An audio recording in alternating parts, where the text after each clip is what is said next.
Shalom saudara, kita berjumpa kembali dalam Renungan Harian GPG Pangkal Pinang edisi Senin 22 Desember 2025 bersama saya Pendeta Filemon. Di dalam episode kali ini tentang refleksi akhir tahun, saya mengajak kita memikirkan sebuah pertanyaan. Apakah Allah sebenarnya mewajibkan kita umatnya untuk menjaga kelestarian? Bukankah dunia ini pada akhirnya akan dihancurkan? Di dalam firman Tuhan dikatakan bahwa unsur-unsur dunia ini akan dilenyapkan dengan api. Bukankah pada akhirnya Tuhan akan mengganti bumi kita ini dengan bumi yang baru, dan memang menjelang akhir zaman penderitaan itu akan bertambah. Oleh sebab itu, masihkah kita diwajibkan oleh Tuhan kita untuk menjaga lingkungan kita? Dan kalau ya, harus seperti apakah? Saudara, di refleksi akhir tahun ini, kita ingat bahwa di akhir bulan November, tanggal 26-27 November, negeri kita dikejutkan dengan berita terjadi banjir yang besar-besaran melanda setidak-tidaknya 3 provinsi, dan dampaknya itu begitu luar biasa, sehingga Gubernur Aceh sampai berkata bahwa musibah itu seperti tsunami kedua untuk membandingkannya dengan bencana tsunami beberapa tahun yang lampau. Dan saudara, negeri kita seolah-olah ditunjukkan bahwa negeri kita ini sebenarnya ada krisis ekologi yang parah. Dan itu seolah-olah Tuhan pertontonkan dengan banjir itu tidak hanya membawa banjir air dan lumpur, tetapi juga potongan-potongan kayu yang diduga keras, diduga berat. Itu adalah kayu-kayu hasil penebangan hutan, entah itu legal ataupun ilegal.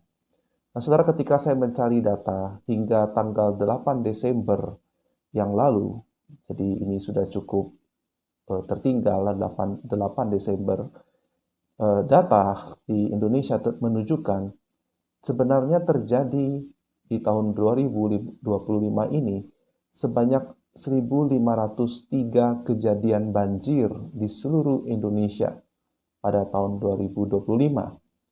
Itu catatan hingga tanggal 8 Desember.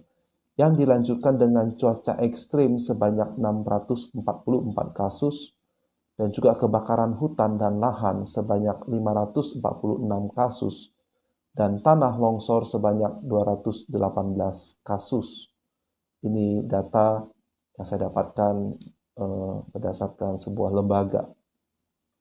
Dan ini cukup mengejutkan saya bahwa ternyata di negeri kita sebetulnya sangat banyak atau cukup sering kejadian-kejadian yang melibatkan kerusakan alam, lingkungan ekologi di sekitar kita.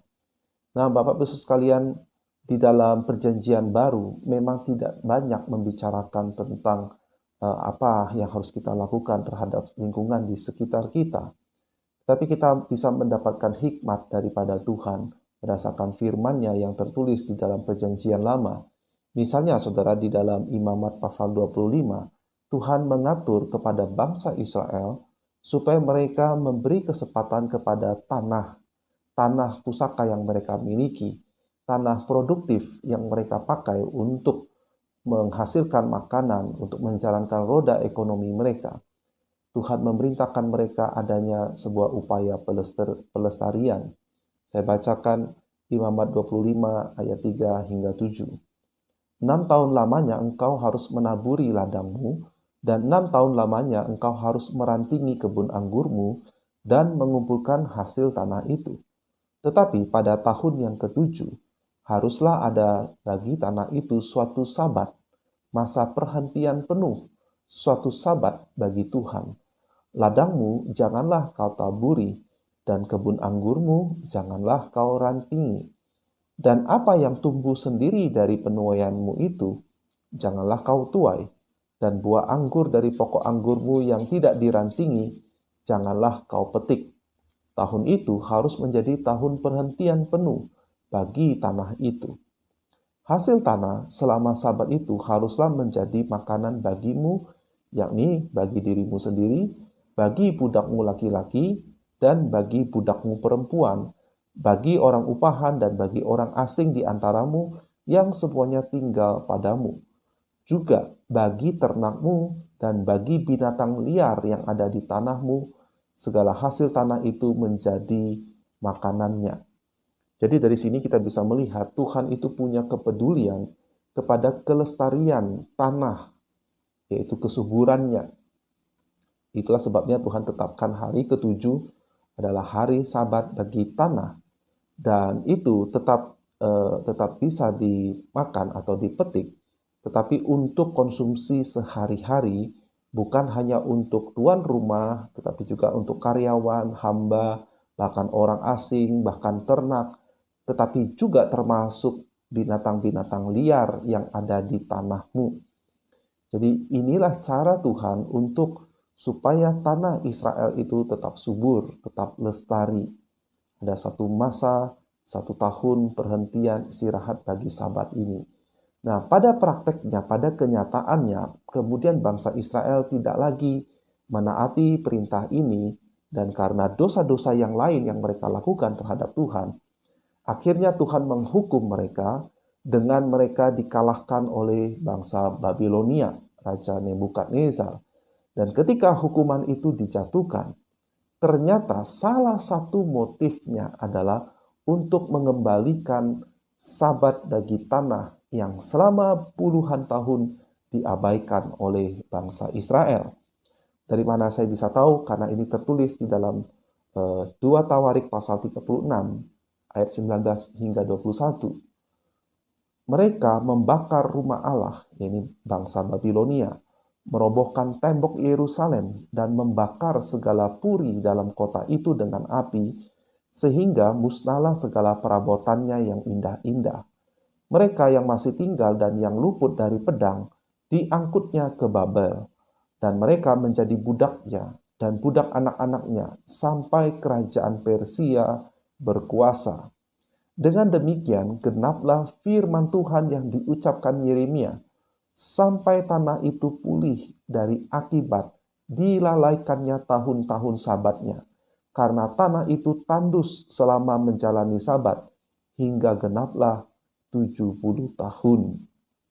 Jadi salah satu motif Tuhan Allah menghukum bangsa Israel adalah karena dosa mereka mengabaikan tahun peristirahatan atau tahun Sabat bagi tanah pusaka mereka.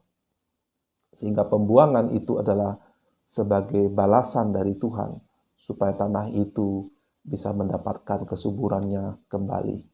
Nah, Bapak Ibu sekalian, kita bisa melihat ini adalah sebuah pola dan contoh kepedulian Tuhan kepada kelestarian, kesuburan tanah yang Dia anugerahkan kepada bangsa Israel.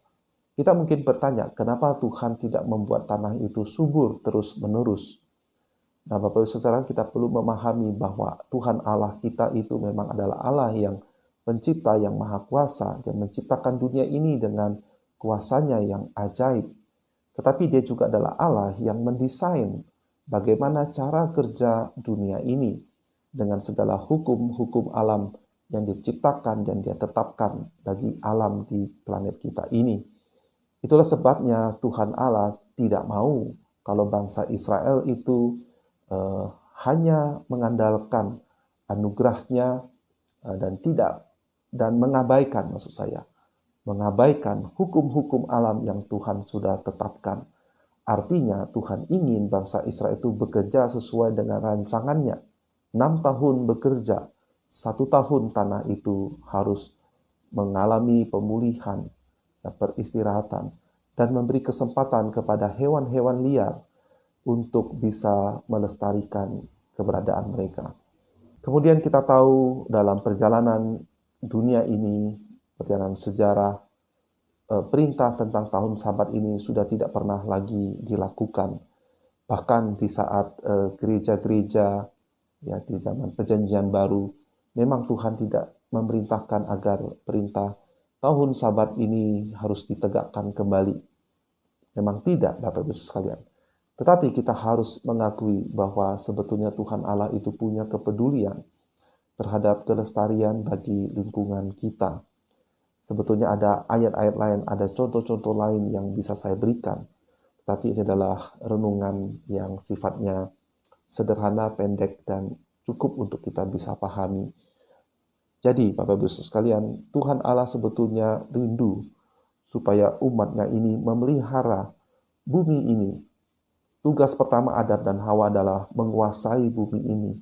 Taklukkan, artinya bukan berkuasa secara semena-mena, apalagi dalam kuasa dosa, keegoisan, keserakahan manusia, tetapi dikelola untuk kebaikan seluruh makhluk yang ada di muka bumi ini. Nah, sayangnya Bapak Ibu sekalian, saya bukanlah ahli ekonomi. Dan saya tidak bisa menjawab bagaimana untuk bisa menyeimbangkan antara kebutuhan ekonomi. Saya masih ingat membaca salah satu artikel di dalam koran lokal kita di Bangka ini, bagaimana gubernur kita itu pernah berujar, Bangka Belitung tidak boleh bergantung terlalu sepenuhnya kepada timah, maka dia berencana untuk membuka lahan menjadi lahan produktif. Saya lupa angka persisnya berapa, tetapi luasnya cukup mencengangkan. Itu adalah untuk menjawab kepentingan ekonomi negeri kita, pulau kita, provinsi kita. Setelah masalah kasus timah itu mencuat dan banyak menimbulkan dampak secara ekonomi bagi kepulauan kita. Jadi solusi dari gubernur adalah membuka lahan supaya bisa menjadi produktif. Nah, di satu sisi adalah kepentingan ekonomi, kepentingan kesejahteraan masyarakat, umat manusia yang di dalamnya. Tetapi saya merasa, maafkan kalau saya salah, saya merasa kurang diperhatikan untuk bagaimana sebaliknya juga mempertahankan keanekaragaman hayati, bagaimana mempertahankan hutan-hutan supaya tetap lestari, apalagi di tengah isu pemanasan global yang sudah menjadi pembicaraan banyak ahli iklim di seluruh dunia, bahkan sudah menjadi pembicaraan bagi orang-orang yang berkuasa di seluruh dunia ini, pemerintahan-pemerintahan yang ada. Dan saya tidak punya jawaban karena saya bukan ahli di bidang itu. Ada sebuah ketegangan antara memanfaatkan alam yang ada ini, anugerah Tuhan ini untuk kepentingan bersama, yaitu untuk kepentingan ekonomi, kesejahteraan. Tetapi kita harus juga punya tanggung jawab untuk menjaga kelestarian lingkungan yang ada di sekitar kita. Bukankah Tuhan Yesus akan datang kembali dan dengan demikian bumi ini akan dihancurkan atau diganti dengan langit dan bumi yang baru? Masih perlukah kita peduli pada kelestarian lingkungan itu? Bukankah kita hanya lebih fokus kepada hal-hal yang rohani saja? Jawabannya adalah tidak. Sama halnya seperti tubuh kita. Tubuh kita suatu hari akan meninggal. Suatu hari kita akan dikuburkan. Dan suatu hari Tuhan akan memberi kita tubuh yang baru. Kalau begitu, apa artinya kita bebas untuk memperlakukan tubuh kita seenak-enak kita? Biarkan dia sakit, membiarkan dia rusak, membiarkan dia dipakai secara berlebihan, dan akhirnya menimbulkan sakit penyakit dan akhirnya mati. Apakah seperti itu? Jawabannya tentu juga tidak. Bahkan kita dipanggil Tuhan untuk mempersembahkan tubuh kita sebagai persembahan yang hidup, persembahan yang berkenan kepada Allah, ibadah kita yang sejati. Dan dikatakan bahwa tubuh kita adalah bait suci Roh Kudus. Dan karena itu kita harus menjaga tidak hanya kekudusan tubuh kita, tetapi juga merawatnya sebagaimana kita merawat rumah Tuhan secara fisik. Tubuh kita adalah bait Allah yang harus kita rawat. Nah, dalam pengertian yang serupa, bumi ini adalah tempat kita tinggal, tempat di mana Tuhan menjalankan karyanya di dunia ini. Maka adalah bagian dari tugas kita untuk menjaga kelestariannya, untuk menjaga keseimbangan, supaya generasi-generasi penerus kita, bahkan generasi kita sendiri, bisa tetap menikmati secara baik akan kekayaan alam yang Tuhan ciptakan dan anugerahkan untuk kita nikmati ini. Kiranya tahun 2026 ada perbaikan yang nyata, baik dari pemerintah, masyarakat lokal, dan juga para pengusaha, terutama perusahaan-perusahaan yang besar, yang memiliki aset tanah yang begitu luas di negeri kita. Mereka punya kesadaran yang lebih akan bagaimana kita menjaga keseimbangan alam di negeri kita ini. Kiranya ini boleh menggugah hati kita, dan kita juga ikut turut peduli, walaupun mungkin kita terbatas dalam berpartisipasi menanggulanginya. Kiranya Tuhan memberkati kita semua, dan sampai jumpa di episode lain. Tuhan Yesus memberkati.